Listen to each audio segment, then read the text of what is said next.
Result రాకముందే నాకు ఏమని చెప్పావు?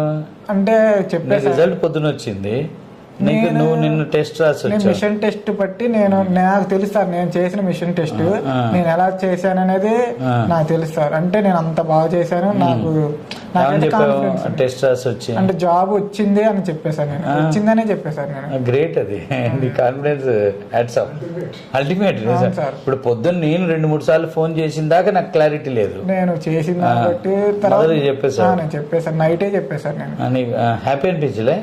సెకండ్ ఇంటర్వ్యూలో అంతా క్లియర్ అయింది. ఉంది సార్. ఆ రోజు మరి ఫేస్ టు ఫేస్ పోయి వచ్చిన రోజు ఏమనిపించింది? నా ఫేస్ టు ఫేస్ ఇంటర్వ్యూ పట్టిన తర్వాత ఇప్పుడు నేను ఎక్కడైతే స్ట్రాంగ్ ఉన్నానో ఆ స్ట్రాంగ్ లో నేను కంపల్సరీగా నేను గెట్ ఆన్ కాగలను సార్. ఎక్కడైతే వీక్ ఉన్నానో ఆ వీక్ అయిపోయిన తర్వాత నేను స్ట్రాంగ్ ఉన్నదానికి ఇప్పుడు ఫస్ట్ రౌండ్ అనేది కొంచెం వీక్ సార్. నేను అది ఎక్కడైతే క్వాలిఫై అయ్యానో నాకు అప్పుడే ఆ ఫస్ట్ రౌండ్ అయిపోగా నాకు వచ్చేసింది సార్, కాన్ఫిడెన్స్ ఉంది.